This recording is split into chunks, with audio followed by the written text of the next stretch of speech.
In this episode, we examine the importance of causal structure when world building in the conceptual space. Welcome to the Bottom Turtle Podcast.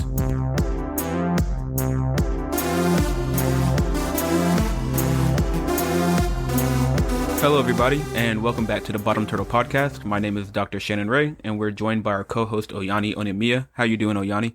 I'm doing okay, Shan. What's up? How you doing? Merry Christmas. Merry Christmas, man. Yeah, we're recording this the day after Christmas, so, you know, actually... We're still high off of Christmas food and things like that. Oh, yeah, I have leftovers. Once we're done recording, I'm going to go down and tear into them.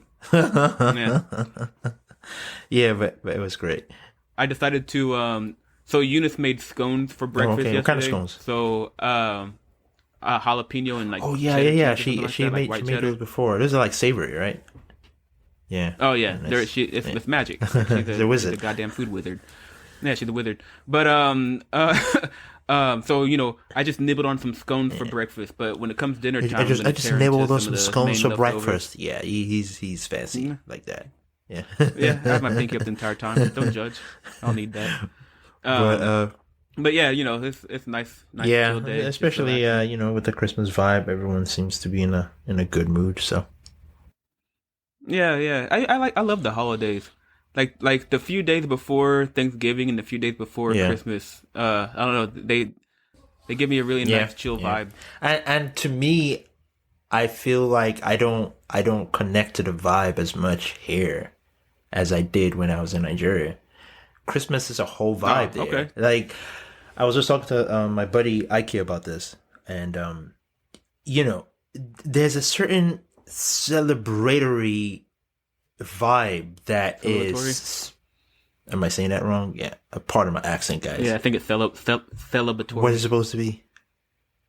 Celebratory, I think. You know what I mean, okay? But anyway, so I mean, and this is something that is in the air. I can't really, you know, describe it or explain it to you if you're not, you know, if you're not Nigeria. feeling it or you don't have the experience for it. But I spoke to Ike, and Ike is my best friend. He's from Nigeria as well, and we grew up together. And so he said, yeah, that here Christmas feels more commercialized than it did when I was back home. Like, back home, it's more about, you know, the time you can spend with your friends, for example, you know, all of the different kinds of food you're going to eat. Like, to be honest, though, I feel like it's closer to Thanksgiving here. Oh, Christmas in Nigeria is closer to Thanksgiving than, you know, Christmas here is to Christmas in Nigeria. I think it's closer. So, well, as a full-blown American, my Christmas vibes come from Christmas movies and shows and TV and all that stuff. Like, just I can understand Christmas movies. Christmas music. So let's not. I can't. Oh, really? I can't do it. And you know what's funny is every year I try, and you know I watch 10 minutes and I'm like, you know, I can't do it. See, for me, it's not necessarily that it has to be a movie about Christmas. It just has to be a movie set around Christmas. So, like Die Hard, for example, that gives me some Christmas vibes. If that's, but I'm talking about the, you know, the stuff that Netflix starts to force down our throats from like November, from like Hallmark and shit. Oh my god, please! No, I don't touch that. I really do try every year because I feel like maybe it will put me in the Christmas spirit. But yeah, I think the prominent movie that is being pushed that most people are talking about these days, or at least in my circles, is Jingle Jangle with Forrest Whitaker. I couldn't do it. Yeah, I tried. Yeah, I think you said you tried to watch it yesterday, right? Yeah, we talked about that yesterday. I couldn't do it, man. I don't know. And, you know, it's not something specific about the story of it or anything. I think it's just how it just doesn't program me into Christmas. Like, it's not working. Yeah. Like, it's just, I'm not feeling the Christmas spirit from it. It just seems unnecessary, in my opinion. Well, typically, you like to interact with stories that feel realistic. You know what I mean? Like, and I feel like something like Jingle Jangle, a lot of the Christmas movies that they produce here are usually overly extra. Like, everyone's too into everybody's too. It's like, I don't know, it down. Guys, you need to like tone down all of this chair. Like, it's a little too much. Yeah, it's a little too much chair, but too much holiday chair. You can't handle it. Yeah, I don't know, and it kind of leads to the whole idea of, you know, what do you think makes a poor story? Yeah. Like what is the things that are Yeah. required to make you feel emotionally invested In the in the story. story? Yeah, and actually, I like kind of when talking with you about it. You're always focused on how things, whether it feels Yeah. real, and it's not necessarily that you're talking about whether it's realistic, grounded in the rules of physics in our universe. No, it's like is the behavior of the Yes. characters and the Yes. world Yes. consistent? Like if I'm sitting here and I'm thinking to myself, all right, I understand the rules of this world and I understand the characters in this world. Is the action that this character Yes. took, is that action consistent with what you'd Yeah. expect given the Yes. constraints of the world? And I feel like you that's like one of your Yeah, that is main focus my for biggest whether or thing not when I you're going watch to a get into movie is something. and I think was it you I was talking to someone, and it almost seems like I want a movie to be like a real person getting stabbed to death and bleeding out in the middle of the streets. Like, no, that's not what I'm saying. But I'm saying I Yeah. know how I would react if someone pointed a knife at me. Yeah. If someone is pointing Yeah. a knife at an actor and he has like this weird smirk on his face, or he's not like really freaking out, like if I can't connect, with the Yeah. emotion that this person is trying to, like the state that this person's acting and movements is trying to program me into. If I'm not moving into that Yeah. space, it almost seems to me like, yeah, no, man, try again. Yeah. Let's Yeah. do this I feel again. you. Yeah, Yeah.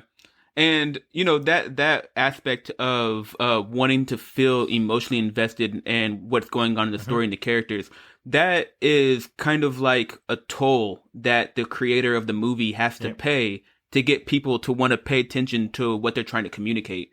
And that, back in the second episode when we were talking about simulations, like, or was that the second episode? Yeah, anyway, the high fidelity virtual okay. reality and all I that. think Maybe that was the third second. episode. But it doesn't matter.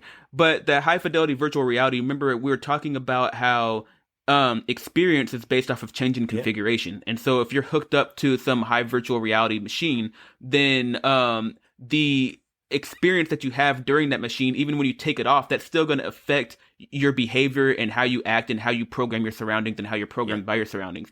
And so when you're watching a movie or interacting with a story, you're going through a simulation, but it's not a high fidelity simulation. It's not like a high fidelity virtual simulation.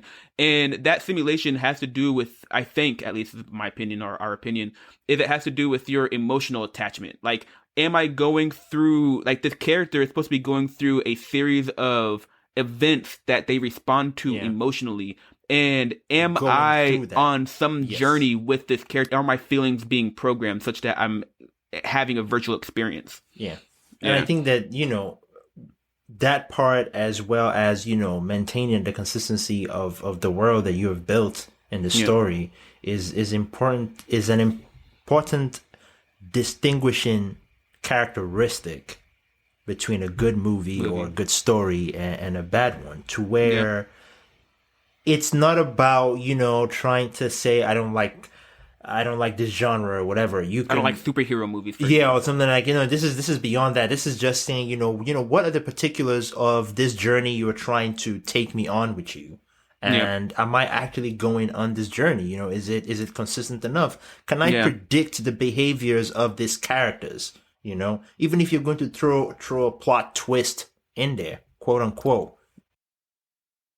So that's the thing about plot twists.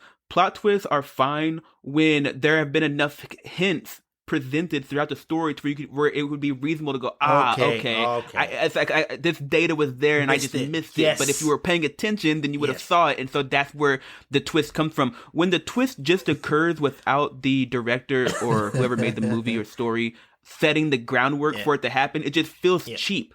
And that's what has to happen for people to be engaged in something, is they have to understand the rules of the world and the behavior of the characters such that they can constantly try to predict what's going to happen next, or they can go, what is this character going to do next, or how's this character going to get themselves out of this situation, and then they look at the and then you look at the set of constraints that have been displayed by the world of that. So you establish a world, so now the set of constraints that the character has access to think of a way to get themselves out of the situation, and now you're trying to figure out what's going on, and most likely the character is trying to figure out what's going on, and then now you're in a simulation. Now you're in an emotional simulation. And I love how you use the example of when you're watching a movie, you're watching it with the intention that, okay, you're trying to predict, how would this character, based off of all the constraints and all of the experiences this character has had, the journey that you've been on with this character, how will this character respond to this event, to this situation they're in? And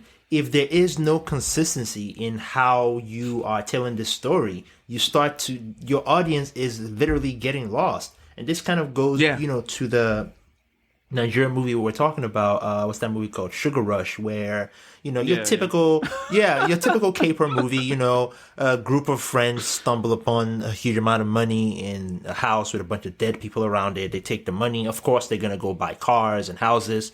A regular, story. And somewhere in the last 5 minutes of the story, some dude shows up. And he's just impervious to bullets, and people are shooting at him. He's floating off the ground, and I'm like, wait. Imagine Iron Man showing up in Steel Magnolias. just imagine. I've never seen Steel Magnolias, but the last 5 minutes of the last 5 minutes of an episode of Grey's Anatomy, for example. Yeah. And then Iron Man just floats in. It's like, whoa. Yep.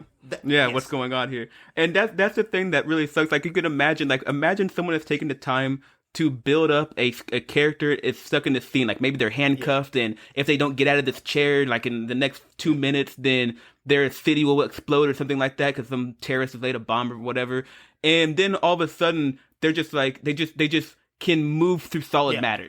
And now they're just the handcuffs fall off, and I just walk through the wall. And it's like, how the hell? Like, not a plot where did that come from? That's not a plot twist. That's just garbage. That's just garbage. Yeah. And I think it's that's just a hallmark of bad writing. I don't know anyone who can. I mean, unless it's campy, unless the intention is this is a world with inconsistent rules, and we're just having fun already, though. Yeah, you have to build. You have to build that people. Build that. And then the last 5 minutes of the movie is when you start to say, well, by the way, guys, there's a campy, goofy comedy. It's like, wait. I thought I was watching Grey's Anatomy. Yeah. Well, it's like you were saying, you're telling me before that you're currently writing a book with your sister. So where does she live? Is she in Nigeria? She lives in Canada. This is my sister in Saskatchewan. And she's a writer. Yeah. She actually has a book out, and I'm just going to put a plug in here for her. So the title of the book is called Brave Chris. It's a children's book. I think you can get it on Amazon. Brave Chris? Brave Chris. Okay. Yeah, so it's a children's book, one of those type bedtime stories. It's pretty cool. Yeah. An easy read, and it's really well designed.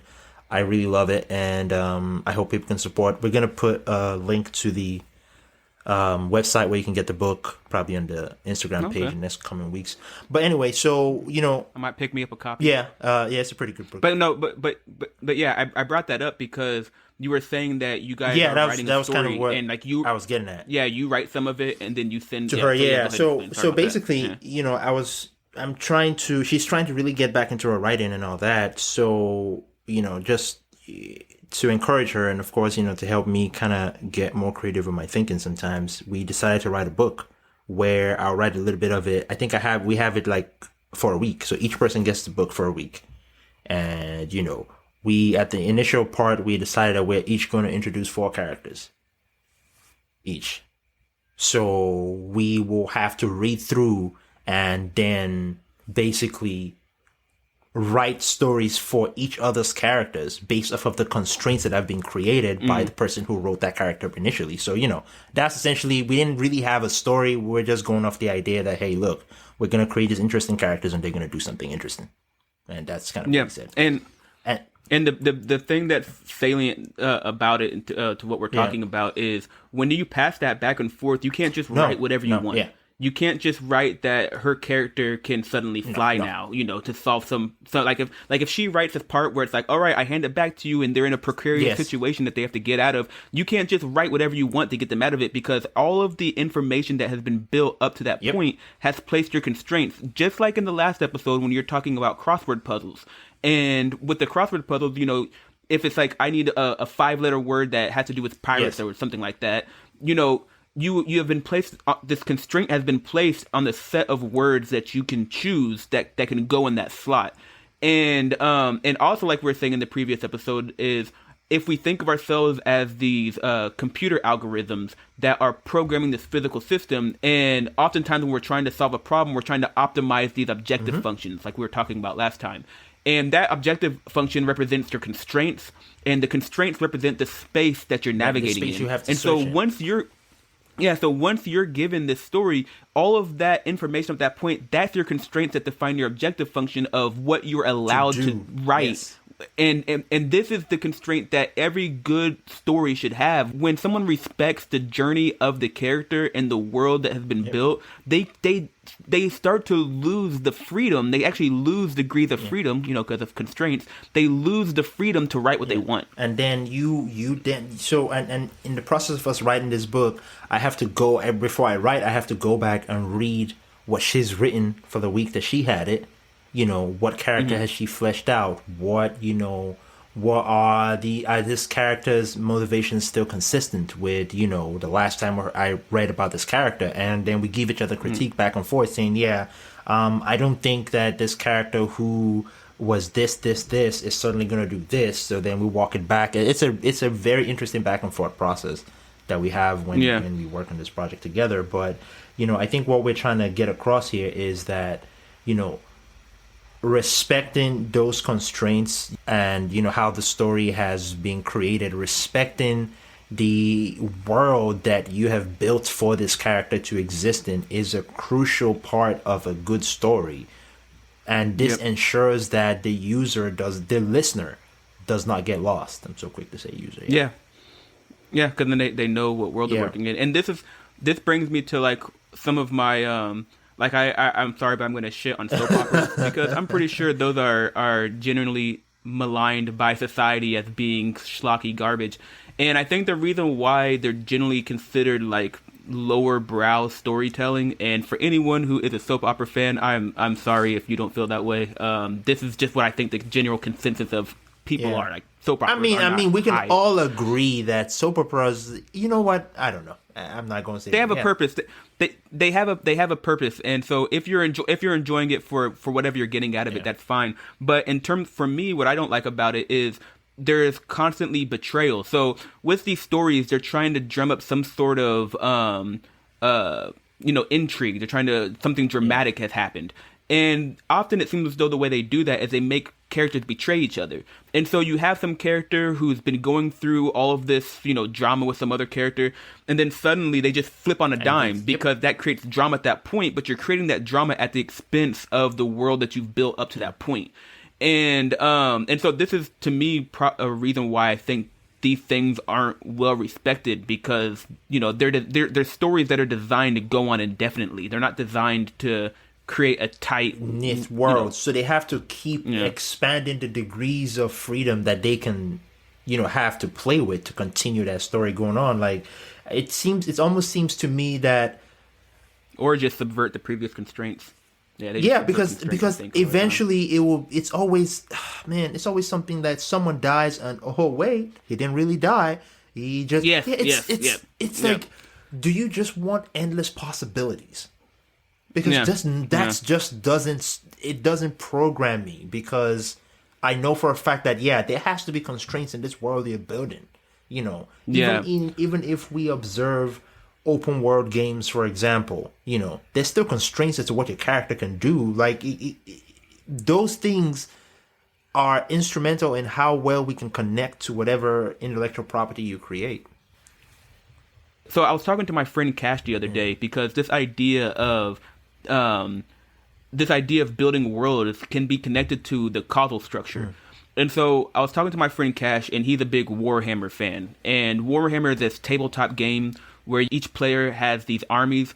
They have these figurines, and there are all these rules for how the figurines can attack, how they can move, how they have defense and all that stuff. It's basically, if you've played Dungeons and Dragons, it's like the battle system for Dungeons and Dragons, but that's all the game is. And he was trying to tell me about this thing that happened in a game he played, but of course I don't know how to play Warhammer, and so for me to grasp this one moment in the game, he had to spend like 20 minutes explaining to me, okay, when this happens, then this happens, and when this happens, then that happens. And all of that was him building the causal structure of that world. So when it came to him trying to explain the thing that occurred, now I have the capacity with my new knowledge to predict like the set of things that could happen, yeah. what making this decision does, what making that decision does. And so now the game has context. So now he's constructed this context that I can use to try to predict what will happen based off the rules of that game. And now I've been immersed in that world because I know the causal structure. And so a lot of this world building has to do with the causal structure of of whatever space you're dealing with. Yeah, and I think, like you said earlier, it goes to the causal structure of mathematics, to where, you know, when X, then Y because of Z. And that kind of really just describes, you know, one of the more, at least to me, comforting or most beautiful part about mathematics in general, to where, you know, it really just gets you to start to understand, you know, how much being able to predict the future is inherently important to us as human beings. And a lot of times, as minds, just being able to predict the future is so important that I feel like a lot more people than not take it for granted. Well, remember in the last episode where you said something like everything's about optimizing the constraints? Yeah. Well, in my worldview, I mean, that's the point of the podcast, is to kind of communicate our worldview. Given my experience in optimization, I think that minds are entropy optimizing algorithms, where entropy has to do with the uncertainty of associated with a distribution, or in the case that I'm using it, it's the uncertainty of a measurement outcome. And so you're trying to reduce the uncertainty of a measurement outcome. And so that's why in that episode where you said that it's like all about optimization, like that's all we do. It's like when I said that's a deeper statement than you know, what I'm trying to say is that we're entropy optimizing algorithms. We're always trying to predict the future, because if you take everything and break it down into like this like, think of like the fundamental algorithmic structure, which is when X, then Y. And then you have because of Z, where Z is the context that explains how X became Y. Yep. So you have when X, then Y because of Z. And one way I like to think about this is imagine there's a box. So imagine you have just a square. And then imagine on the left side of the square, like midway down, there's a line going into it. So there's like a line that is just going into the side of the square, and then on the opposite side, on the right side of the square, there's a line going out. So the one on the left side represents the input, and the one on the outside represents the output. And so, you know, X, when X, that's the input, then Y, that's the output, and then because of Z, that is the box. The box is the thing that gives the context. So like I was saying before, and when talking about Cash and Warhammer, the context is the causal structure, because you had X and then it became Y. And so this box thingy to me is like a fundamental conceptual tool for causality. And so when you think about a story, for example, then if you think about the story from beginning to end, then you can imagine, all right, I have the setting and the characters at the beginning, that's my input, and then I have the end of the story, and the character has some sort of character arc, the world has changed, you know, due to the actions of what happened in the story, and then you have this output at the end of the story. But at any given point in the story, you're going to have some interaction that occurs. And so you can, instead of looking at the whole story as a whole as being this giant box with the input and output, I can take the giant box and I can start subdividing it into these smaller and smaller occurrences of every interaction these characters are having. So I can make a larger box of input to output by subdividing a bunch of smaller linked causal structures. So I have input 1 makes output 1, and then I take output 1 and use that as the input 2, which gives out, and you string all this sequence of these causal structures together, and each one of them are giving context to how one thing becomes the other. And this is perfect. It's a perfect way to describe that movie that we talked about earlier in the week, Locke, to where you can just see see how, you know, the causal nature of the decision that he made, and how this one thing affected this thing, and then it just spiraled and on, and you can watch him like scramble to kind of make sense of it. And every move that he made was consistent with his character. Yes, exactly. Yes. Yep, consistent with his character in the world. And remember how in the first episode of the podcast, we're making an argument for why information is the bottom turtle. And the reason why we can use this little box of input, output, when X, then Y because of Z, to kind of explain why information or information processing is the bottom turtle. Because as entropy optimizing algorithms, we're always trying to predict what the future will be given some input. And so if you're trying to do any task, whether you're trying to create a piece of art, or you're trying to create a car, or you're trying to program something, every one of those things start off with like, all right, you want to do the dishes, for example. Well, first I have to, I have to rinse off the dishes, and then I have to like fill the sink with water. Then I have to, it's just a series of, all right, do this and then that, do this and then that. And then at the end of the day, you have a clean plate. Yeah, and then at the end of the day, you have a clean plate, or you have whatever you're trying to bring into reality. And so because we're essentially like everything we have to do has to do with something going from one state to another state, then any explanation of reality, like any context, like that, the Z, the box, any context that explains how X became Y, any tool you use to model reality, it's going to be broken down into these little boxes. They're all going to be broken down into these little boxes. And these little boxes are like the fundamental object of causal structure. It's the fundamental object of information processing. And when you view it this way, then everything gets broke down algorithmically. When X, then Y, because of Z. Yeah. You have beginning and you have end. It's like kind of like sometimes I think like you have like the alpha and then you have the omega. Like why do people treat that as being inherently so important? Well, if it is the case that we're all just information processors, and you're a human from a back past, and you're trying to create some sort of reality of how the world works, and if you're able to extract true data on how the world works, it should have some explanation in terms of information processing. Because what else is there? That is just the foundation of it all. Yeah. What else is there? I think that it's interesting that causal nature is something that has to be respected, even when we write stories and watch movies and things like that. And and I always want to keep this in mind when I judge a movie or a story, because I understand that I might not like every movie that's out there, every genre. There's some things that I like, some things that I don't like. But for you to determine, a bad story, it's not a function of, well, maybe it's just not for you, or maybe you just don't like the genre. Like, I hear that argument a lot, but I'm like, wait, no. Yeah. Do you know what a good story is? Because this is not a function of me not liking it, or not like, this is a horrible story. Because here's the thing. If the story is essentially random noise, meaning each scene has no correlation to the inputs and outputs never have any correlation to each other, to where it's like imagine if someone constructed a movie where they say there's the set of all movies that have ever existed. And imagine that someone has a random number generator, and somehow each movie that's ever existed is given some number or something like that. And so this random number generator, if it generates a number, it selects a movie. And then imagine that you want to make a 2-hour movie. And so you take this 2-hour movie and you divide it into time segments. So you take 2 hours and divide it by 10, or 2 hours and divide it by 100 or 1,000.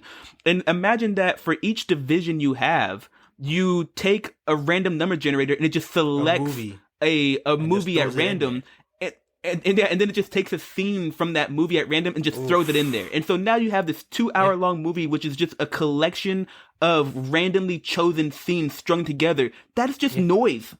And so the more that somebody's story is closer to noise, where there aren't sufficient constraints to actually give context or causal structure, and it's not even like it's intentional. It's not like they're being intentionally vague. They're trying to just communicate a standard story, but it's so vague that you can't predict anything. That's bad. I'm pretty sure that's objectively bad. And that's kind of where I was going with it. Like, you can objectively say that is a poorly written story or really horrible, really poorly It's made it's a movie. shitty story because you need the causal structure for it to mean Doesn't mean anything. anything. If it's all, the thing about an information theory, when you know what random noise is, we call those maximally mixed states. Like random noise is like maximally mixed states. Those have no meaning. They have There's no no information in information in them. Like if you compute the entropy of that state, it has maximum All of the entropy. entropy's in there. It's just a maximally uncertain state. It has no meaning. And it just really just makes you understand how important being able to predict the future is to us as human beings.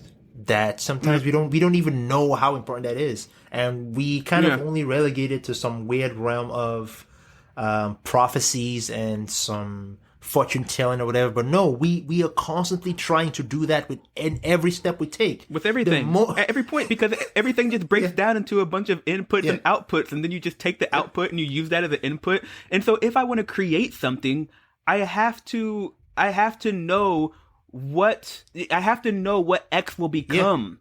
What Y is going to be. So that's why we're trying to say in the first episode that people need to sincerely share their data, because when we start building these models of reality, the models is how we predict the future, and how we predict the future determines how well we are creating what we want. What can we bring into existence? If, for example, you have a model of reality where you want to make a sandwich, but every time it always ends with you having no sandwich and a hammer dropping on your foot, then that's just a shitty model. It's not. It can't predict. It can't predict the necessary context. And I'm telling you, like, the moment sandwich. that level of predictability drops to a significant level, we're all gonna notice.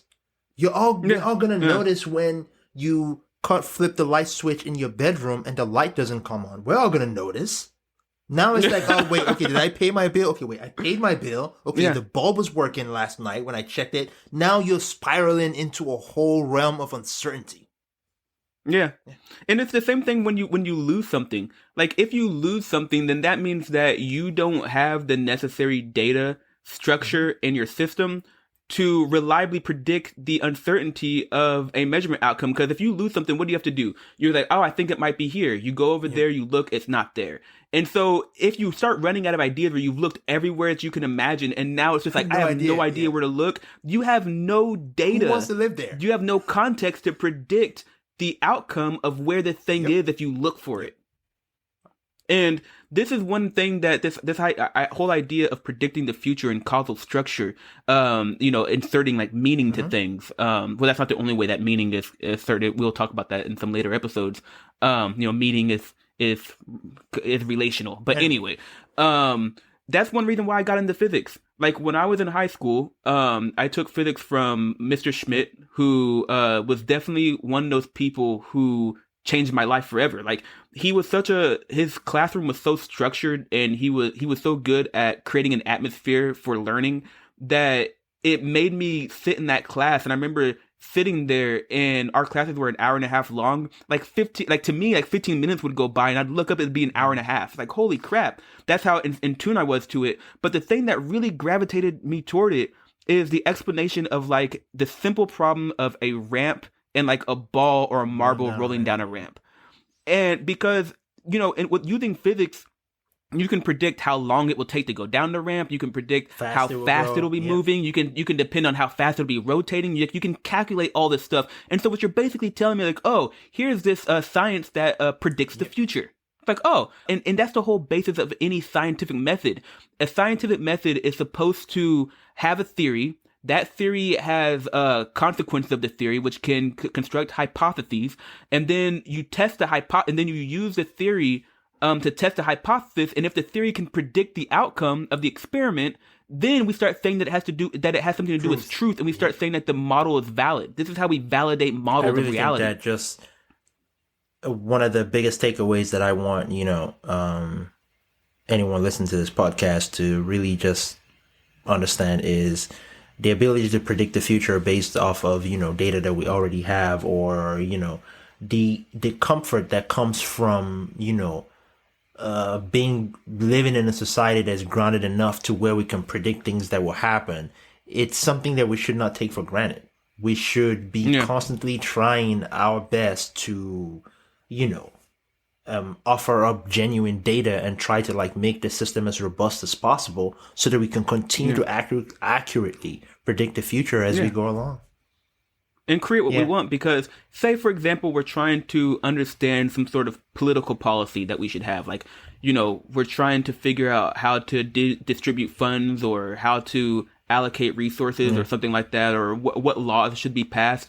If we treat everything as these games that we're trying to optimize, like we have this, we have these constraints, and we're trying to find a solution. We're trying to optimize this game. If we treat it like that, then it just becomes a matter of what reality do we want to bring into existence. Like if we can all agree on what reality we want, then we can start saying, okay, what is the input I need to bring that reality into existence? And I feel like a lot of times squabbling occurs not because people disagree with the outcome. I mean, clearly that's the case. People disagree with what the outcome should be. But I think often at times we all agree what the outcome is, but then we don't agree with the method to like bring out that outcome. And if we all share our data, it's just a matter of what makes that happen. You know, this one thing will make it happen and one thing won't make it happen. How do we find the thing that makes it happen? Yeah. I think that this is pretty useful information that everybody should start to like, you know, have as a part of their everyday life and how they think, how they approach problems, and you know how they can actually understand what that causal nature really means and how it applies to our day-to-day lives.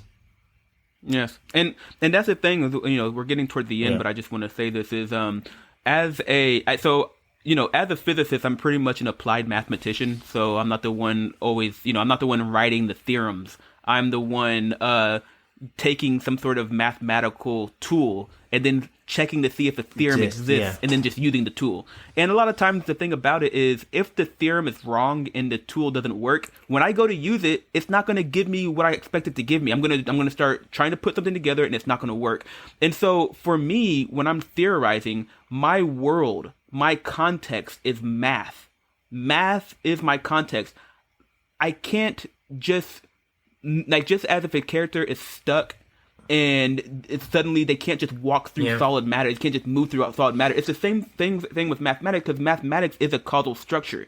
And just like with the adiabatic isometric mapping algorithm that we were talking about in the previous episode, that thing, you know, I wrote the computer code, and what it does is it brings this abstract object, like a two-dimensional surface. It takes this abstract two-dimensional concept in the space of math, and it brings it into what is called Euclidean 3 space.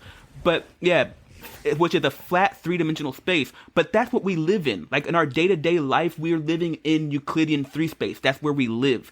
And so in this, with this mathematical structure, I write this algorithm, and the algorithm is put on a computer, which is just a physical system that's going from one state, you know, when X, then Y, then Z. And it's just going through a sequence of those. And at the end, what it produces is a set of coordinates that represent that two-dimensional surface that I've brought into three-dimensional space. That's what the embedding is. I'm embedding it in three-dimensional space, and I can take those coordinates, put it into a 3D printer, and you can hold it in your hand. Yep, absolutely. So that's mathematics objectively bringing this abstract concept from the space of configuration, from the conceptual space into reality, which is no different than if someone decided, I'm going to build me a bicycle. Yeah. And so they have to just have a series of when X, then Y because of Z, and you follow that sequence until you take whatever bicycle you've conceptualized in your head and then bring it into reality. Everything, like even when you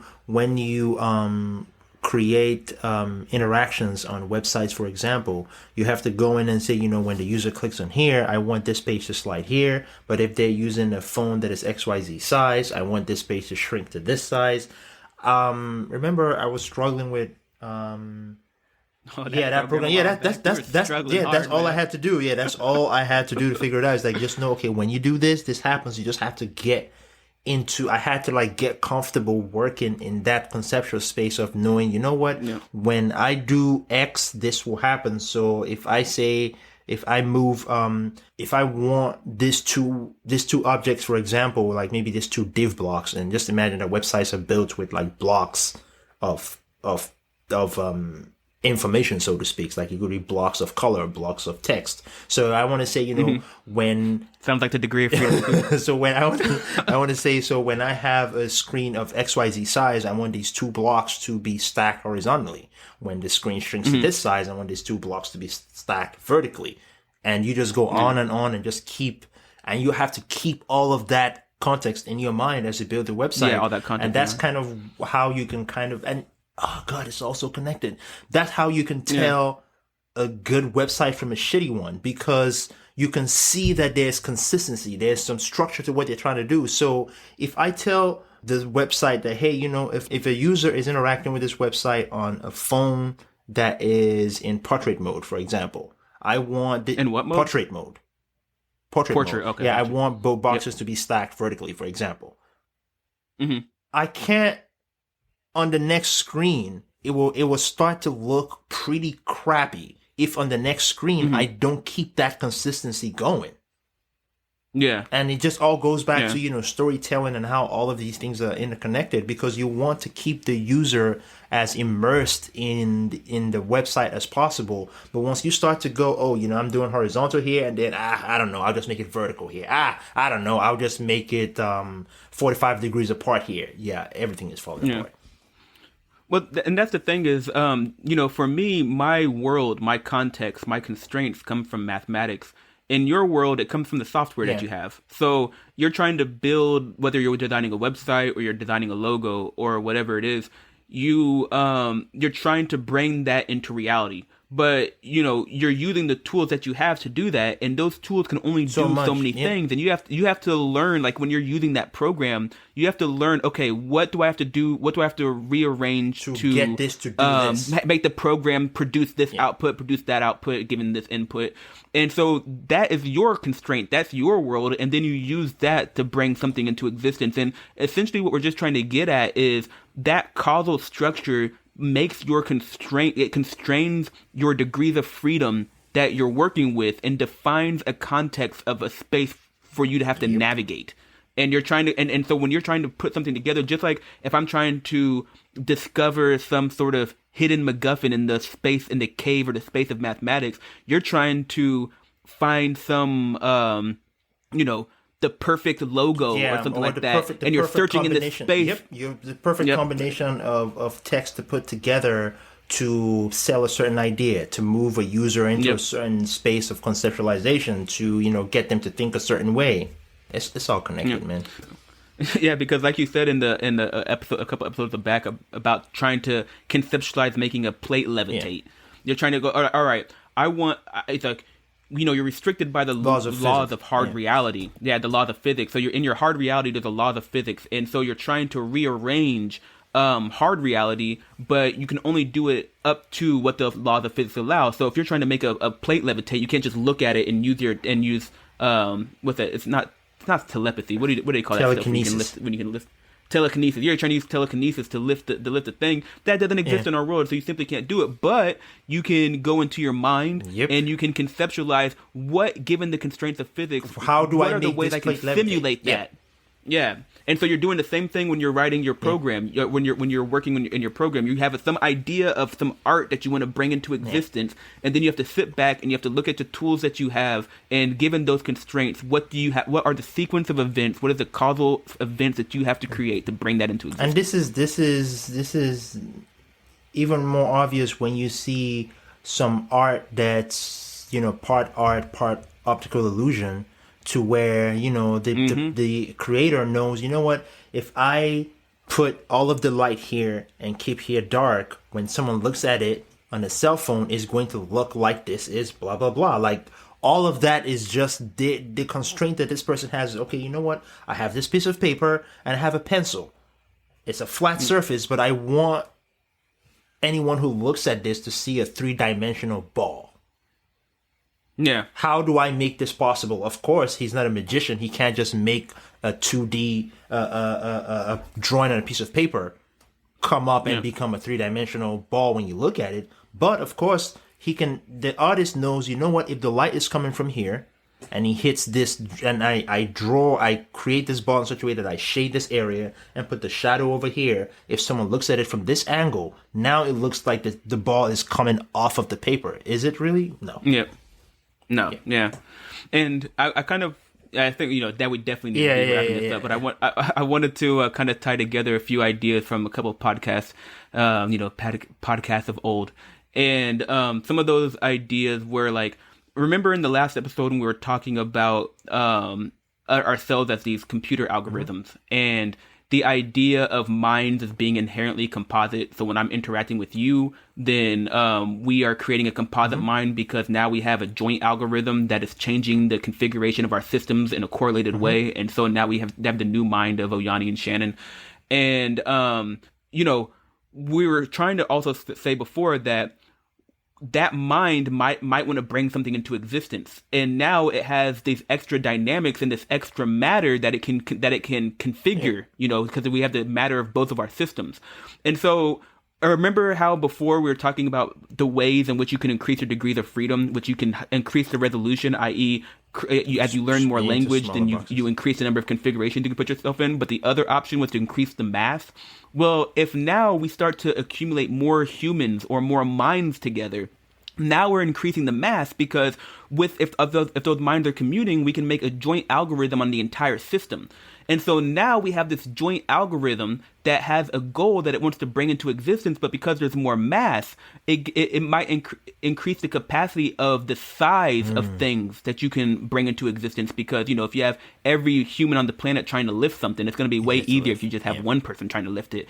And so this is, again, why we're trying to emphasize why we need to create a language or that people can all use fairly, like a fair language that everyone can trust is treating people fairly, so we can create this larger, basically computer that can then use everyone's real data and everyone's dynamics to solve bigger and harder problems. Yep. And so this kind of like ties all that together, because if we're pulling in our knowledge to create the context that we need to know how to turn X into Y, then we got it. It's just easy. It's easier to create. It's easier to create with real data, and that's why it's important that we share true data with each other. And try to have as many fair interactions as possible. Yep. So share your data with us if you guys. When you guys get. Are we full of shit? We need to know, because we want that data. We want our models to be nice and accurate, so we can bring into reality what we want. I think that I am such a huge supporter of that idea of what you just said, where you said, we want our data to be accurate. That's something that everybody should screech. You do not want to walk around with inaccurate data in your head. No, you don't. Because you know what? Like we were saying, the constraints of the space you're working in determines what you're capable of. You don't want to just be walking through walls, because that you're not adhering to the rules of the space you're in, of the constraints. And so, you don't want to find yourself in a situation where you think you're playing one game, but you're actually playing a completely different game. Yep. Because then, you're more likely to lose. Like, you don't want to compete with an adversary who knows exactly what game you guys are in, and you have no idea what game you're in. So that's why you need your model to be as accurate as possible. So so now you can make decisions to put yourself in a better position. You don't want to make, as more and more people start to think this way, it will be almost as similar as, it will be exactly the same as creating some form of hive mind, to be honest. Oh yeah, well, we're already in a hive mind. Like we already are. Like, no one, my advisor, his advisor used to always say that nobody is anybody without somebody around. Yeah, nobody is anybody without somebody around. And your algorithm and how it works and how it functions, it depends on your set of interactions you've had in the past. It depends on your genetics. It depends on your parents. It depends on the inputs and outputs and how you interact with your society. There is no independent self. It's just a collection of composite things, that are, trying to just navigate this space essentially. I definitely agree. But let's end it there, man. We're gonna end it there. Wait, I'll let you have the final thought, and then actually have your final thought, do the plugs, and we're out. Yeah, so we're gonna end it there. I think my final thoughts, I will say, is, there is definitely a way to determine what a shitty story is and what a good story is. I will just put that out there. This is not a function of, oh, well, maybe it's just not for you, whatever. Yeah, it's not that hard to start to pick apart what makes a movie a bad movie and what makes it a good movie. It's more often than not, it's not only based off of, how you feel or whatever. Like, there's just some objective rules that should be followed as with everything else in life. And if you are missing these fundamentals, you obviously do not know what it takes to write a good story or anything like that, and you're completely lost in the sauce. I love it. At the end of the day, hey, like we said, we want your data, so let us know. You can hit us up on social media. We are on Instagram, Facebook, and Twitter at the Bottom Tartar Podcast.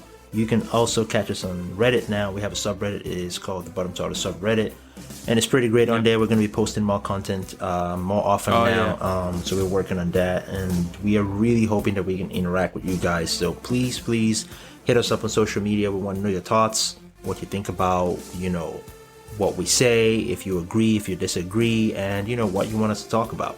I think we should talk about conspiracy theories in the next episode. I think that would be fun.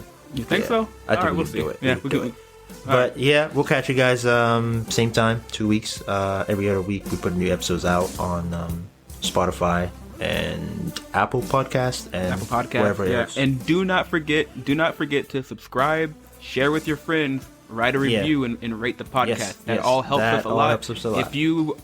If you are resonating with this podcast and you think that it has good ideas that you want to share, please share them with people and help us grow. We really appreciate it. And we'll see you guys next time. Stay turtling. All right, peace. Oh, stay turtling, my friends. Peace.